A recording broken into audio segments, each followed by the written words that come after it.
औरों की छोड़ दो, सूपनखा ने भी अपनी कोशिश नहीं छोड़ी। एक बार इधर, फिर इधर।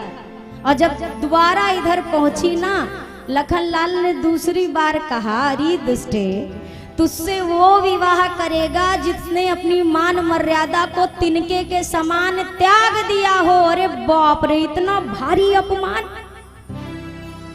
बनावट की चीज कभी ज्यादा देर तक छिपावट में नहीं रह सकती है, ध्यान रखिएगा। बनी हुई चीज कब तक काम आती है? जब तक परिस्थितियां अनुकूल हैं, और परिस्थिति बिगड़ी कि बनी हुई चीज भी बिगड़ जाती है। मैं आपको बहुत अल्प में कथा सुनाऊं। एक गांव में रामलीला होती थी, तो जो रावण का पात्र अदा करते थे, किरदार निभाते थे, वो दरअसल बीमार पड़ गए। अब गांव वाले परेशान कि आज अंगद रावण का संवाद होना है, रावण बने कौन? तो गांव के ही एक हलवाई भैया जी थे, नाम था बुद्धू हलवाई। अब शरीर से थोड़ा अच्छी खासी पर्सनालिटी, लोगों को लगा इससे बढ़िया रावण हमें कहाँ मिलेगा। जा करके उनसे कहा, भैया आज ही भर की बात है, हमारा रावण कल तक ठीक हो जाएगा, एक दिन रावण बन जाओ। हलवाई ने कहा, मुझे मिठाई का भाव बस याद रहता है, बाकी मुझे कुछ नहीं याद रहेगा। अरे तुम्हें कुछ नहीं बोलना है, बस तुम्हें बार बार कहना, मैं 10 शीश रावण हूं, मैं 10 शीश रावण, बस और कुछ नहीं। हलवाई ने कहा, इतनी सी बात है तो चलो ठीक है, कर लेंगे। अब लीला शुरू हो गई। अंगद जी आए। अब ये लीला की है तो इसको लीला की तरह ही लीजिएगा। अंगद जी आके कहने लगे, जब रावण ने कहा मैं 10 शीश रावण हूं, तू मुझे नहीं जानता। अंगद जी ने कहा, मूर्ख बता दे बेगी कहा है तिहारो नाम, पूछो चाहत अंगद श्री राम को सहाय हो। तब रावण का रोल अदा कर रहे हलवाई जी ने कहा, जाको भय माने राजेश देश देशन के, सोई 10 शीश नहीं करत बड़ाई हो। अरे मैं 10 शीश रावण हूं। अंगद जी ने कहा, बोलो बाली सुत, तब सत्य सत्य भाको बहन नाही, तब शीश तलवार से उड़ाई हो। सच्ची बता, क्या यही तेरा परिचय है? कौन है तू बता, वरना अभी तलवार से तेरा मस्तक काट दूंगा। अरे सुनते ही तो रावण घबरा गए, अंगद जी के पौआ में लौट गए। माफ करो अंगद जी, मारो मत, रावण नहीं गंगा की दुहाई, मैं तो बुद्धू हलवाई हूँ। गलती हो गई सरकार, मारना वारना नहीं, हम तो रावण बन भी नहीं रहे थे, यही सबने कह कह के बनवा दिया। हम तो अपना बढ़िया दुकान में बैठे थे। परिस्थिति बिगड़ते ही बनी हुई चीज काम आने वाली सूपनखा वास्तविक स्वरूप में आई, और जो ही माँ के तरफ बढ़ी, राघव जी का इशारा मिला। अब क्या इशारा मिला ये गोस्वामी जी जाने, राघव जी जाने और लक्ष्मण जी जाने, पर उस पूरे इशारे का परिणाम क्या निकला? लक्ष्मण अति लांघव सो नाक कान विनुकीन, ताके कर रावण कहा मन हो चुनौती दे। हमारे संत कहते हैं, नाक कान काटा भर ने हथवा में धर दिया, अब बोला ले जाके अपने भैया को दिखा देना। अब भैया रावण को दिखाने की बात हुई थी, तो ये इसको जाना था ना रावण के पास, पर ये वहां नहीं गई। कहाँ गई? खरदूषण के पास जाके बताई। इधर राघव जी के सामने जैसे ये सवाए प्रभु ने लीला रची, एक दूसरे में सबको भगवान दिखाई पड़ रहे हैं, सब ने एक दूसरे का ही संहार कर दिया। सूपनखा रावण के पास ना जाकर इनके पास पहले क्यों आई जानते हैं? कारण ये था, सूपनखा ने ठाना हुआ है कब से? जब से रावण ने उसके पति विद्युत जिह्वा का वध किया था, तब से सूपनखा ने ठानी थी, रावण तुमने मेरे पति को मारा है, मैं तुम्हारा खानदान समाप्त करूंगी, कोई नहीं बचेगा पानी देने वाला तुम्हें। आज सूपनखा ने सोचा कि ये खरदूषण भी रावण से कम बलशाली नहीं है, तो पहले इनके पास जाती हूँ, अगर ये बच गए तब तो रावण के पास जाने की जरूरत नहीं है, अगर ये मर ही गए तो जो इनको मार सकता है वही उस रावण को भी मार पाएगा। और ये बेचारे खरदूषण को पता भी ना कि हम तो ट्रायल में जा रहे हैं, और ये चले गए और सगरों मर ही गए, एक को नहीं बचे। अब सूपनखा पहुंची कहाँ? रावण के पास। दिन रात मदिरा पी पी के पड़े रहते हो, शत्रु सिर पे नाच रहा है, कुछ होश है? रावण ने कहा, कथा बाद में सुनाना, पहले ये बताओ ये कटवा के कहाँ से आए? अरे छोड़ो, अब मेरी नाक गई सो गई, पर अपनी नाक बचाओ तुम, हमारी तो चली गई, अपनी बचाओ। शत्रु सिर पे आ गया है, दो तपस्वी हैं, एक बड़ी सुंदर स्त्री है, और वो स्त्री तो ऐसी, रावण त्रैलोक्य में ऐसी शोभा कहीं नहीं। रावण ने जब कहा तो खरदूषण के पास काहे नहीं गई? कहने लगी गई थी वो सब साफ, अब आई हूँ। रावण मन ही मन सोचने लगा, खरदूषण मोहि सम बलवंता, तिन्हि को मारहि बिनु भगवंता। तो क्या भगवान आ गए? अरे रावण भजन शुरू करो, राम राम राम राम। फिर याद आया कि मेरा तामसी शरीर है, इससे भजन होने वाला नहीं है, तो क्या करूंगा? जबरन जाकर उनसे बैर करूंगा। और ये ठान कर पहुंच गया कहाँ? मारीच के पास। दशमुख गयो जहां मारीछा।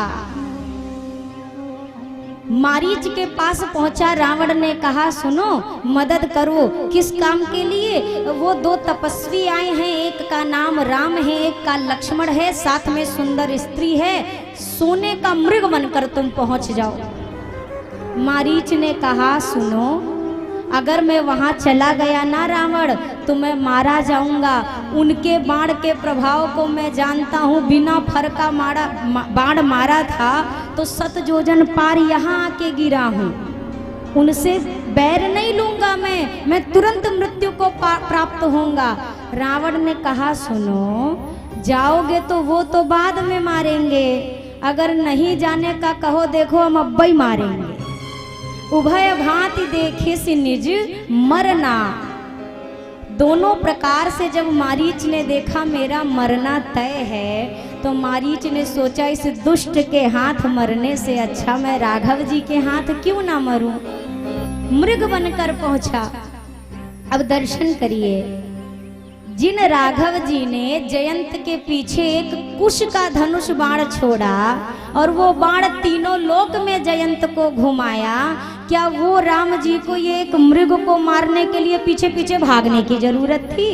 ना ना, राम जी जानते हैं जब तक मैं जाऊंगा नहीं तब तक रावण आएगा नहीं। मौका दिया जान कर कि वो ये कार्य करे। रावण आया, इधर राघव जी मारीच के पीछे। मारीच थोड़ा भागता है, खड़ा हो जाता है, फिर पीछे मुड़कर देखता है, फिर भागता है। मारीच से मानो राम जी ने कहा, या तो तुम भाग ही लो या तो तुम रुक ही जाओ। एक बार भागते हो, एक बार रुकते हो। मारीच ने कहा, मारीच भागते हुए कुछ क्षण रुकता है, फिर भागता है। और जब कहा गया कि तुम एक बार भागते हो एक बार रुकते हो, मारीच ने कहा, मेरा भाग्य मुझे भगा रहा है, पर मेरा भाव मुझे रोक रहा है। भाग्य ये है नहीं भागूंगा तो रावण मार देगा, और मेरा भाव ये है राघव जी, मरने से पहले सोचता हूँ कि अब शायद मुझे आपका बाण लग जाएगा, तो हृदय कहता है एक बार और देख लूं, फिर मर जाऊं तो मर जाऊं।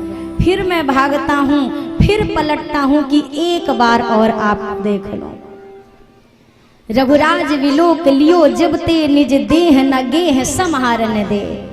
धरि धीरज बोली उठी बरुनी पद पंकज की रज झारन दे। पुत्री कहे सामने से हट जा, असुआ कहे चरण पखारन दे। और पलके कहे ढांपी ले राघव को, अखिया कहे और निहारन दे। ये मेरे हृदय का भाव है। अंत में मारीच को गति दी। मारीच ने स्वर में चिल्ला करके कहा, हा लक्ष्मण, और धीरे से कहा राम, और प्रभु धाम को गया। रावण ने माँ का हरण किया। श्री जटायु जी महाराज जब रक्षा के लिए आए तो जटायु जी के दोनों परों को रावण ने काट दिया। जब पंख कटा किसी ने जटायु जी से कहा, आपके पंख कट गए, अब राघव जी तक कैसे जाएंगे? जटायु जी ने सहर्ष कहा कि जब तक मेरे पास पंख थे तब तक मेरी जिम्मेदारी थी भगवान के पास जाने की। अब मैं पंखहीन हो गया हूँ तो अब भगवान की जिम्मेदारी है मेरे पास तक आने की। मैं जा सकूं या ना जा सकूं, और आप दर्शन करिए। नरोए वनगमन पर श्री पिता की वेदनाओं पर उठाकर गीध को निज गोद में आंसू बहाते हैं। यही सब ग्रंथ कहते हैं, यही सब वेद गाते हैं, न जाने कौन से गुण पर दयानिधि रीझ जाते हैं। जटायु जी का शीश गोद में लिया, जटायु की धूल जटाओं से झाड़ी, अपनी जटाओं से धूल झाड़ रहे हैं और क्या कहा, तात आप सारी चिंता छोड़ दो, आप अभी प्राण रखो। जटायु जी ने कहा, नाथ मरते समय आपका राम नाम आना भी मुश्किल होता है और अगर आ जाए तो अधर्मी भी मुक्त हो जाता है। जब नाम आना इतना मुश्किल है तो मेरे सामने तो साक्षात राम खड़े हैं, तो अब क्या पाने के लिए मैं इस देह को संभाल के रखूं। भीष्म पितामह को भी इच्छा मृत्यु का वरदान था, आपने सुनी है चर्चा, पर आप दोनों का अंतर देखिएगा। भीष्म पितामह को बाणों की शैया मिली और जटायु जी को राघव जी के गोद की शैया मिली है। उधर भीष्म पितामह जी रो रहे थे, कन्हैया हंस रहे थे, यहाँ जटायु जी हंस रहे हैं और राघव जी रो रहे हैं। ये इतना बड़ा अंतर क्यों आया जानते हैं? सिर्फ एक कारण, सब कुछ जानते हुए भी भीष्म पितामह ने अधर्म का साथ दिया और एक पक्षी होने के बाद भी जटायु जी ने धर्म का साथ दिया। ये उसका परिणाम आज सन्मुख आया है। जटायु जी को गति दी। अब राघव जी पहुंच रहे हैं कहाँ? एक वो वृद्ध मैया जिसको बचपन में उनके गुरुदेव ने कहा था, शबरी, जब धाम को जाने लगे गुरुदेव, शबरी माँ ने कहा मैं कैसे रहूंगी? बोला भगवान के सहारे। बोला भगवान मैं कहाँ जाऊंगी ढूंढने भगवान को? गुरुदेव ने कह दिया, बेटी तूने मेरी इतनी सेवा की है ना शबरी, मैं तुझे आशीर्वाद देता हूँ पुत्री कि तू भगवान तक नहीं जाएगी, एक दिन भगवान तेरा घर पूछते हुए आएंगे। बस धैर्य से रहना। शबरी माँ का जब विवाह होने को हुआ, क्यों विवाह हो रहा है? घर वालों ने कहा इतना भजन पूजन करती हैं, कहीं बैरागन ना बन जाए। और आप दर्शन करिएगा, अगर कोई बच्चा बचपन से ज्यादा पूजा पाठ में लग जाए तो जो 25 में शादी होनी है वो को 20 में ही निपटा देते हैं कि कहीं बाबा जी बन गया तो ये है। लेकिन यहाँ शबरी मैया का जब विवाह होने का किया, खूब सारे पशु लाए गए। शबरी माँ ने अपनी मैया से कहा, ये इतने पशु क्यों लाए हैं माँ? मैया ने कहा, बेटी तेरा विवाह होगा तो इनका भोजन बनाया जाएगा और सारे मेहमानों को खिलाया जाएगा। शबरी जी सोचने लगी, इतने सारे निर्दोष पशु जिसके विवाह में मारे जाएं, उसका वैवाहिक जीवन क्या उसे सुख प्रदान करेगा? अर्धरात्रि में शबरी माँ ने सारे जानवरों को बंधन से मुक्त कर दिया। भागने लगी। भागते हुए उन पशुओं ने मानो आशीष दिया, शबरी जी आपने हमें बंधन से मुक्त किया है, हम प्रार्थना करते हैं और रोम रोम से आशीष देते हैं, एक दिन भगवान आपके घर आकर आपको बंधन से मुक्त करेंगे। वो आज दिन था। गुरुदेव ने जब कहा था शबरी राम जी आएंगे, तब शबरी जी बिल्कुल नौ युवा अवस्था में थी, लेकिन अब शबरी मैया वृद्धावस्था को आ गई हैं। उस युवानी के समय में गुरुदेव ने बोला राम आएंगे। शबरी मैया ने कहा, ये तो बताया गुरुजी ने राम जी आएंगे, पर कब आएंगे ये पता ना, नहीं ये तो नहीं बताया उन्होंने। शबरी माँ ने सोचा कहीं कल ही आ गए तो। अगले दिन से तैयारी शुरू कर दी, सुबह से शाम तक तैयारी करती। जब शाम को राघव नहीं आते ना तो फिर मुस्कुरा कर कहती, अरे एक मैं ही थोड़ी ना हूँ, मेरे जैसे ना जाने कितने हैं, आज किसी और के यहाँ चले गए होंगे, कल मेरे घर आएंगे। जब ये विश्वास होता है ना भैया, तो ये नंगे पांव आते हैं। ये नहीं कि आज कथा में सुनी और कल बिस्तर सजा दो, कह दो अरे आ ही नहीं रहे, और आ भी सकते हैं, बस अपनी इन नजरों को थोड़ा मजबूत रखिएगा कि उन्हें पहचान सके। जरूरी नहीं इसी वाले गेटअप में आए, कुछ भी बन के आ सकते हैं। एक संत जी थे, जब भी कुछ उनके घर में आए थे, गृहस्थ संतवत जीवन जीते थे। घर में कुछ भी आए तो पहले दौड़ के भागते थे मंदिर। कपड़ा आए तो पहले ठाकुर जी को दे, फिर उसको घर लेकर आए। एक दिन मिठाई आई, लड्डू लेकर भागे मंदिर। पत्नी ने कहा रोज रोज लेकर भाग जाते हैं, जैसे भगवान इनका सब कुछ पहन ही लेते हैं। लेके जा रहे हो ना मिठाई, आज खिलाए बिना वापस मत आना, देखते हैं बड़ा मिठाई खाते हैं आपके भगवान। अब इन्होंने भी ठान ली, आज तो खिला के ही वापस आऊंगा। मंदिर गए और मंदिर के द्वार पे डब्बा धर के बैठ गए, इंतजार कर रहे। अब जैसे मिठाई की खुशबू पड़ी तो चींटियों की लाइन आ गई, भगाया उनको। एक दो कुत्ते आने लगे, उनको भगाया। एक भिखारी आ गया, उसको ढकेल के भगाया। सुबह से शाम हो गई, शाम से रात हो गई। अब इनको आया गुस्सा और उठाया मिठाई का डब्बा और फेंक दिया जमीन पे। सच कहती है पत्नी, कोई भगवान नहीं आते हैं। पहुंचे घर, आंख लगी, स्वप्न में ठाकुर जी ने कहा, संत जी लड्डू तो आपके बड़े अच्छे थे, लड्डू खूब अच्छे थे, पर सुबह ही खिला देते तो ज्यादा स्वादिष्ट लगते। वो बाद में माटी वाटी लग गई थी ना, तो लड्डू में मिट्टी का स्वाद आ रहा था, बाकी लड्डू थे बहुत अच्छे। संत जी, जो चींटी की लाइन आई वो भी मैं ही था, जिस भिखारी को तुमने धक्का मारा वो भी मैं ही था, जिस स्वान को तुमने भगाया वो भी मैं ही था। मैंने कई कोशिश की लड्डू खाने की, पर तुमने माटी वाले लड्डू आखिरी में दिए। किस रूप में वो आए वो नहीं, जिस रूप में जो दर्शन चाहा उसे मिला है। भक्तों से अपने प्रभु का ऐसा ही सिलसिला है, तट पर किसी को राही मझधार में मिलेगा। पाना है अगर प्रभु को तो प्यार में मिलेगा, कण कण में ढूंढो पूरे संसार में मिलेगा। शबरी माँ आज फिर तैयारी की और बैठी द्वार पर कहती हैं, हो मेरी झोपड़ी के भाग आज खुल जाएंगे, राम आएंगे। मेरी झोपड़ी के भाग आज खुल जाएंगे, राम आएंगे। हाँ, मेरी झोपड़ी के भाग आज खुल जाएंगे, राम आएंगे। मेरी झोपड़ी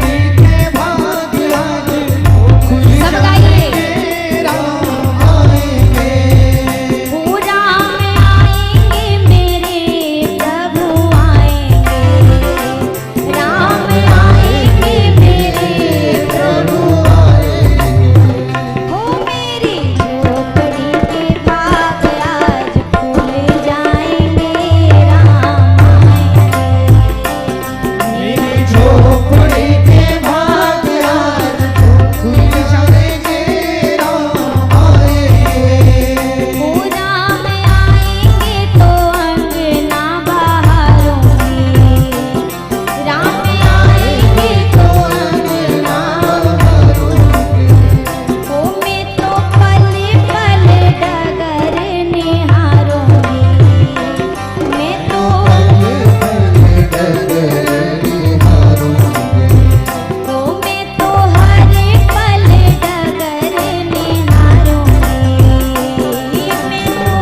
खुल जाएंगे राम आएंगे। मैया शबरी ने गुरुदेव से कहा था, प्रभु मैंने कभी भगवान को देखा नहीं है, पहचानूंगी कैसे? गुरुदेव ने पहचान बताई थी, शबरी उनके कमल की पंखुड़ी के समान नेत्र होंगे, शीश पर जटाएं होंगी, गले में वनमाला होगी, और इतना ही नहीं शबरी, वो 2 भाई होंगे। अब शबरी मैया ने जब 2 जनों को आते हुए देखा, मैया ने गुरुदेव के बताए हुए पहचान से राघव जी को मिलाना शुरू किया। क्या आंखें वैसी हैं? अब मिला रही हैं। सरसिज लोचन बाहु विशाला, सरसिज लोचन बाहु विशाला, जटा मुकुट सिरे उर बनमाला, जटा मुकुट सिर उर बनमाला। शबरी माँ ने कहा, हाँ कमल की पंखुड़ी जैसे आंखें तो हैं, भुजाएं भी लंबी लंबी हैं, गले में वनमाला भी है, शीश पर जटाएं भी हैं। अब एक पहचान बाकी है। क्या? गुरुजी ने कहा था दोनों सगे भाई होंगे। राम जी से कहा, ये दूसरे वाले कौन हैं? राम जी ने कहा, माई हम हैं रघुराई और ये है हमार छोट भाई। मैया ने सुना, सगे भाई? हाँ हमारे भाई। सुनते ही शबरी मैया, श्याम गौर सुंदर 2 भाई, और सुंदर 2 भाई, शबरी परी चरण लपटाई, सबरी परी चरण लपटाई। दोनों भाई हैं। सुनते ही शबरी मैया चरणों में दंडवत नहीं की, पकड़ के लपेट कर बिल्कुल लिपट गई उस चरण से। अब चरणों से लिपटी हैं। गुरुदेव ने कहा था आए तो पूजन करना, स्वागत करना, लेकिन गुरुदेव से ये तो पूछ ही नहीं पाई कि जब भगवान आएंगे तो उनकी स्तुति कैसे करूंगी। जैसे वहां द्वापर में आज ना शबरी मैया ने आंखों के जल से ही राघव जी के चरण पखार दिए। द्वापर में ये घटना घटी कि पानी परात को हाथ छुयो नहीं, नैनन के जल सो पग धोए। शबरी मैया चरणों से लिपट गई और कहीं नाथ गुरु जी से पूछ नहीं पाई कि जब भगवान आए तो कैसे स्तुति करूं। हे सरकार, हे राघव जी, ही विधिया स्तुति कराऊं तुम्हारी, ही विधिया स्तुति कराऊं तुम्हारी, अधम जाति में जड़मति भारी, अधम जाति में जड़मति भारी, अधमति अधम अधम अति नारी, अधमति अधम अधमयति नारी। 3 माह में मति मंद आधारी, 3 माह में मति मंद आधारी। मैया ने कहा, राघव जी मैं प्रार्थना करूं, बड़ा थोड़ा सा शांति से और धैर्य से सुन लो, फिर छुट्टी थोड़ी देर में, सब घरे जाके बढ़िया आनंद से। शबरी माँ कहती है, राघव जी मैं कैसे स्तुति करूं, अधम हूँ, नारी जाति से हूँ, और मुझे आता भी नहीं, ना पढ़ी लिखी हूँ, ना ज्ञानी हूँ, मैं किस प्रकार आपकी स्तुति करूं। राघव जी ने कहा, माँ आप कहती हो आप पढ़ी लिखी नहीं हो, तो मैया आप पढ़ी लिखी नहीं हो, लेकिन आपका राम तो पढ़ा लिखा है ना। आज अगर शबरी अपने राम की स्तुति नहीं कर पा रही तो क्या हुआ, आज ये राम अपनी शबरी माँ की स्तुति करेगा। राघव जी ने कहा, माँ ध्यान से सुन, कह रघुपति सुनो भामिनी बाता, कह रघुपति सुनो भामिनी बाता, मानऊ एक भगति करनाता, मानऊ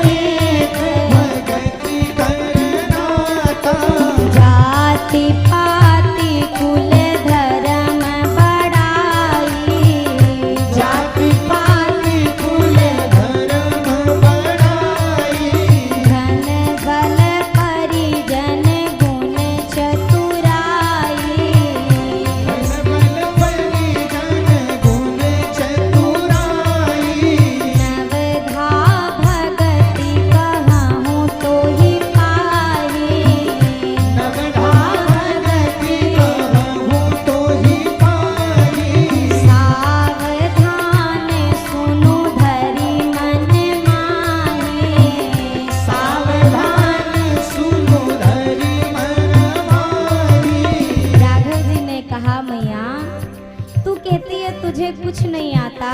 और एक बात बता माँ, जिनको सब आता है और भक्ति नहीं है, आज तक मैंने ऐसे किसे जाकर पूछा है?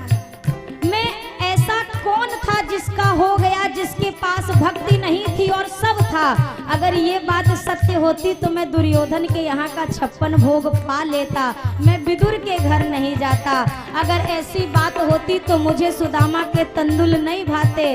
माँ, अगर ऐसी बात होती तो अभी अभी जटायु जी की अंत्येष्टि अपने हाथ से नहीं करता। माँ, मानो एक भक्ति करना था। मैं भक्ति के नाते के सिवा दूसरा कोई संबंध संसार में नहीं जानता। वो कितना भी खास हो, मैं एकमात्र भक्ति के नाते को मानता हूँ। माँ, माँ, तू मेरी स्तुति ना कर सकी, मत कर, कोई बात नहीं। अब मैं तुझसे जो कहता हूँ उसे ध्यान से सुन।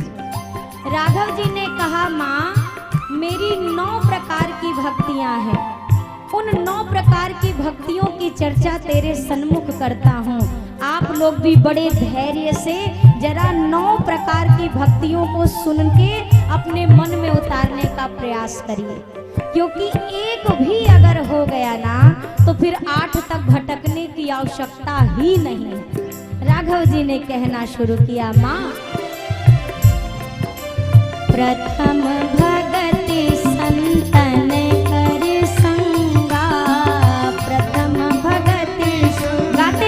साथ में, दूसरे रथी मम कथा प्रसंगा, दूसरे रथी मम कथा प्रसंगा, गुरुपद पंकज सेवा, तीसरी भक्ति अमान, चौथी भक्ति मम गुण गना, करई कपट तजगान, मंत्र जाप मम दृढ़ विश्वासा, मंत्र जाप मम दृढ़ विश्वासा, पंचम भजन सुवेद प्रकाशा, पंचम भजन सुवेद प्रकाशा, खटिदम शील विरति बहु करमा, षटदम शील विरति बहु कर्मा,